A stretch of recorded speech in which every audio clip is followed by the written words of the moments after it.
名鉄名古屋駅の七不思議。世界で一番カオスな駅と投稿主は思っている名鉄名古屋駅。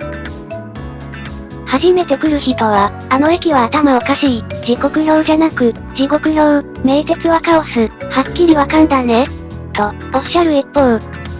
よく使う人は、これの何かがおかしいとでも、当たり前だと思いながら乗ってた、だって名鉄だもん、と、すっかり名鉄中毒になっています。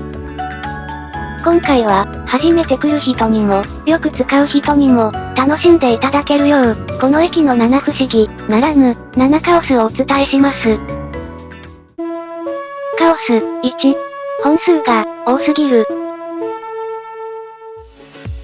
名鉄名古屋駅を通るのは、岐阜と、豊橋を結ぶ、名鉄名古屋本線だけですが、犬山方面、対馬方面、中部国際空港方面への、様々な路線が乗り入れるため、あらゆる電車が、ここに集中してしまいます。そのため、平日の朝8時台は、北行き、南行きともに、1時間に28本もの電車が発車します。このような駅は、全国にたくさんありますが、お昼の14時台になっても、1時間に24本から26本の電車が発車するのです。時刻表を見ると、平均2分18秒間隔で発車しており、行き先もバラバラ。大手私鉄16社の利用者が最も多い駅で、平日14時台の発車本数を比較すると、名鉄だけ異常に多いことがわかります。これが、名鉄名古屋駅がカオス駅と呼ばれる一つ目の理由です。カオス、2、種別と行き先が複雑すぎる。例えば、先ほどの16駅のうち、東急田園都市線、渋谷駅では、電車の行き先は、鷺沼、長津田、中央林間の3種類だけ。急行、準急には、鷺沼行きがないため、種別と行き先の組み合わせは、7通りとなります。組み合わせの数が多い、小田急新宿駅でも、種別ごとの行き先は大体決まっており、平日の場合、33通りです。種別の数が多い、京阪京橋駅でも、行き先は7種類なので、組み合わせは25通り。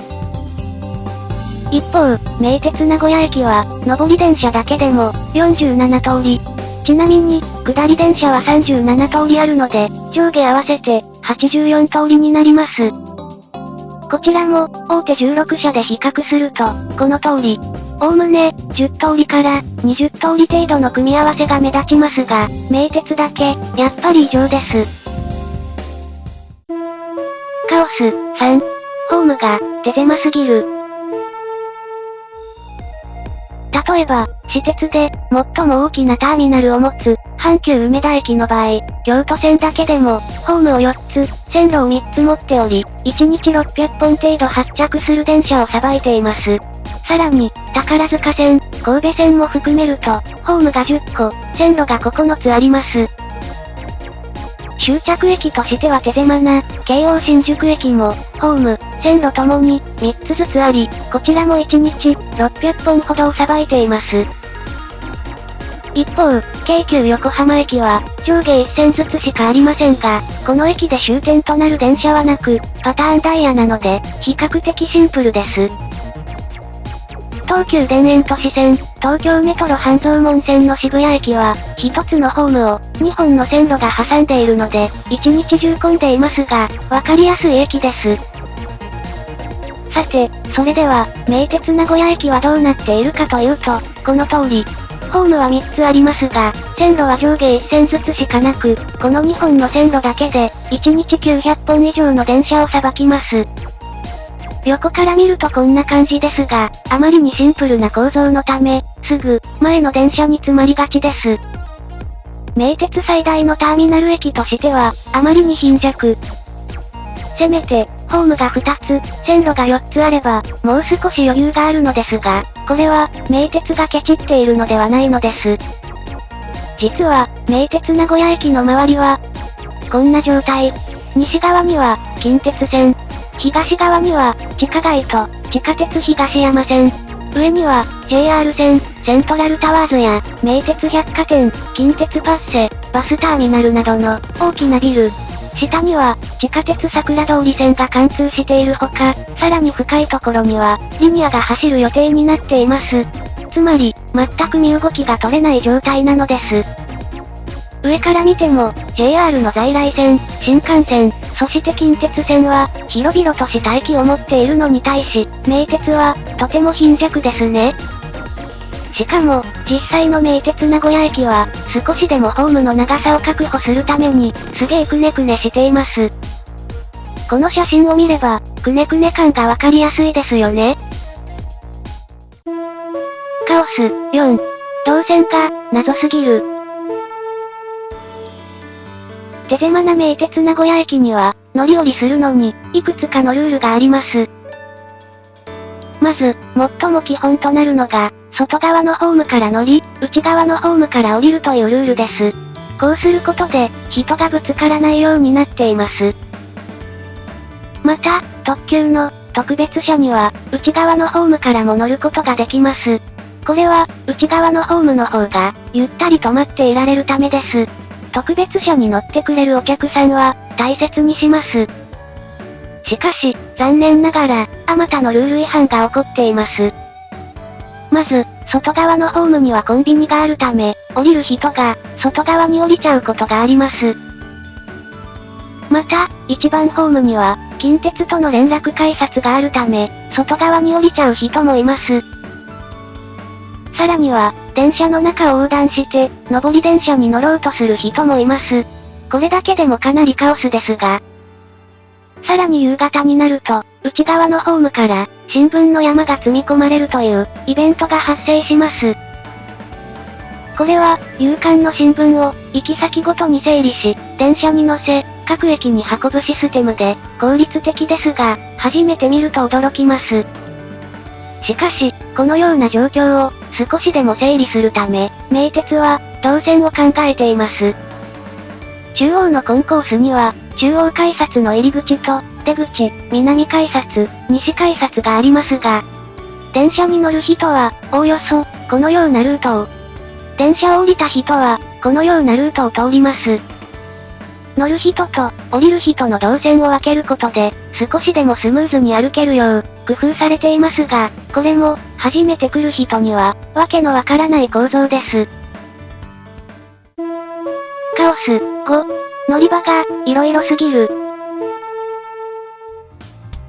名鉄名古屋駅には、乗車ホーム側から見える場所、ちょうどこの部分に、カラフルな何かが、設置されています。これは一体、何なのでしょうか。この駅には、3ドア車は、8両、6両、4両、2両編成が、2ドア車は、4両編成がやってきます。また、特急は、特別車と一般車を連結した、8両、6両編成のほか、すべての車両が特別車の、8両、4両編成もあります。そのため、よく見るような、こんな感じの整列乗車は、させられず、代わりに、この、カラフルな色を使って、乗客を、整列させています。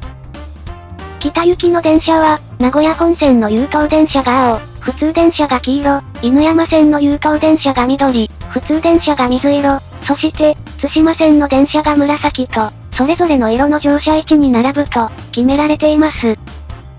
また、南行きの電車は、名古屋本線の優等電車が青、普通電車が黄色、常滑線、高和線の優等電車が緑、普通電車が水色となっています。なお、こんなの、覚えられないわ、という人も、ご安心ください。暗黙の了解ですが、次の電車を知らせる、ディスプレイの、この部分、行き先の周りを囲んでいる、長方形の色が、乗車位置の色に対応しているので、色を確認して、速やかに並びましょう。実際には、このようなパネルが並んでおり、次に到着する電車の場所は、ライトが点滅します。また、電車の止まらない場所は、電気が消えていますので、並んではいけません。名鉄の場合は、一般的な、何号車の何番目のドア、という表現は使わず、ドアの一つ一つに番号がつきます。そのため、実際のアナウンスでは、例えば、8両編成の急行、豊橋行きの場合、青色の1番から24番でお待ちください、と、放送されます。しかし、特別車が連結されている特急の場合は、一般車の番号のみで、7番から24番でお待ちください、となります。しかしここで、カオスが発生。例えば、名古屋本線の特急と急行が連続してくる場合、特急が到着しても、この後の急行に乗る人は動かないので、列が崩れたりします。前の人が乗るのか、乗らないのか、絶妙な駆け引きを楽しんでください。さて、次の事例に移りましょう。4両編成の準急、中部国際空港行きは、緑色の13番から24番が乗車位置となりますが、2ドアの電車が来る場合は、ドアのない14番、17番、20番、23番は、電気が消えます。アナウンスでも、電気のついている、緑色の13番から24番でお待ちください、などと言われます。そのため、3ドアの特急、中部国際空港行きを見送り、その後、電気が消えたことに気づかないと、2ドアの特急、講和行きが到着した時、並んでいたのに、乗れなくなります。さらには、そもそも、使われない番号もあるのです。犬山線の4両編成の普通は、水色の1番から14番と案内されます。確か、4番と7番が使われないのですが、なぜかはよくわかりません。実際には、同じ番号が複数ある場合もあり、確か、1番と2番などは2つずつあり、電車によって、どちらの電気が点灯するか変わる気がしますが、私も覚えきれていません。それに加え、例えば、犬山線の普通電車は、ホームの前寄りに停車。津島線の電車は、ホームの後ろ寄りに停車するなど、そもそも停車位置が大きく違うのも、カオスなポイントです。うっかりすると乗り遅れるので、心配な方は、ホームの真ん中で待ちましょう。ちなみに、かつては、乗車位置だけでなく、切符の券売機も、行き先ごとに27台に分かれており、虹の窓口と呼ばれていたようです。カオス、6。アナウンスが、早すぎる。先ほども紹介した通り、1時間に26本の電車が来るということは、前の電車が行ってから、次の電車が到着するまで、1分ほどしかないのです。さらには、内容が複雑すぎるため、自動放送を導入できないと言われています。一般的には、電車が到着する時のアナウンスは、種別、行き先、両数、停車駅などですが、この駅では、特別車の有無と、空席の案内、乗車位置の色と番号、ドアの数、特別停車や臨時停車、車両やドアの締め切りについて、さらに、接続する列車や、退避する列車の情報、この駅まで先着するという情報など、いろいろなことを放送する必要があります。例えば、日中の特急、講和行きの場合、駅員が、こんな放送をします。次は、41分発、一部特別車の特急、講和行き、6両です。前より2両、1号車と2号車は特別車で、ご利用には、ミューチケットが必要です。金山、神宮前、大田川、南神谷、辰巳ヶ丘、阿久井、知多半田、青山、知多竹豊、久喜、講和口、講和に停まります。特急ですが、南神谷、辰巳ヶ丘にも停まります。後より4両、一般車をご利用の方は、緑色乗車位置、13番から24番でお待ちください。大田川で、普通、知多半田行きに、阿久井で、普通、宇都宮行きに連絡します。朝はもっと情報が増え、準急、東岡崎行きの場合は、次は、4分発、準急、東岡崎行き、8両です。当駅まで急行で参りましたが、この駅から準急に変わり、新安城から普通に変わります。金山、神宮前、堀田、鳴海、有松、中京競馬場前、前後、豊明、知立、新安城と、新安城から先、東岡崎までの各駅に停まります。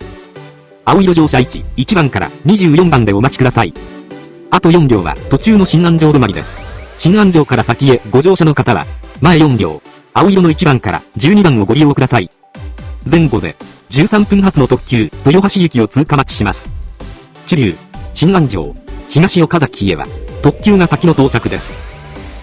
さらに、混雑時や、ダイヤが乱れた時は、発着順序も入れ替わることがあるのですが、名鉄名古屋駅の立地上、上り電車は、琵琶島分岐点を通過しないと次の電車がわからず、下り電車も、金山を発車しないと次の電車がわからないので、そのような状況にも、臨機応変に対応できるよう、ホームの上にある DJ ブースから、駅員が、一生懸命アナウンスしています。ちょうどここが、DJ ブースです。かなり、狭そうです。ちなみに、最近、海外からの旅行客に対応するため、英文放送を導入したようです。これは、自動放送ではなく、係員が、メガホンのスイッチを押すと、This train is bound for Central Japan International Airport. This train is not go to Central Japan International Airport. と、流れるようになっているみたいです。カオス、7。ドア操作が、違いすぎる。名鉄名古屋駅では、通常、まずは降車ホームのドアを開けて、乗客を降ろし、次に、乗車ホームのドアを開けて、乗客を乗せ、降車ホームのドアを閉めた後、乗車ホームのドアを閉めて、発車します。このため、車掌さんは、反復横跳びのように、左右を行ったり来たりしているのですが、ラッシュ時は、車掌にここまでの余裕がないため、降車ホーム側のドアは、ドア閉め専門の係員が閉め、車掌は、乗車ホーム側のドアだけに集中します。ちなみに、朝は、名古屋駅から乗る人よりも、降りる人の方が多いので、先に乗車ホーム側のドアを閉めてしまい、電車から降りられるけど、乗れないという、謎の現象が発生することもあります。しかし、そんな名鉄名古屋駅にも、いよいよ、再開発の計画が持ち上がっています。名鉄の公式発表では、駅を、南東方向へ広げることを考えると、されています。近鉄と、一緒の駅にするという、構想もあるようです。また、百貨店、バスセンターを再開発し、全長400メートルにも及ぶ、巨大なビルに建て替えるという構想も、発表されています。もしかしたら、7つのカオスが見られるのも、今だけかもしれません。名物、ナナちゃん人形も、なくなってしまうかも？あれ、もしかすると、この駅で一番カオスなのは、ナナちゃんなのかもしれないですが。おっと、誰か来たようだ。それではまた、次の動画で、お会いしましょう。最近Twitterを始めましたので、よろしければ、フォロー、お待ちしています。最新動画とおすすめは、こちらから、見てくださいね。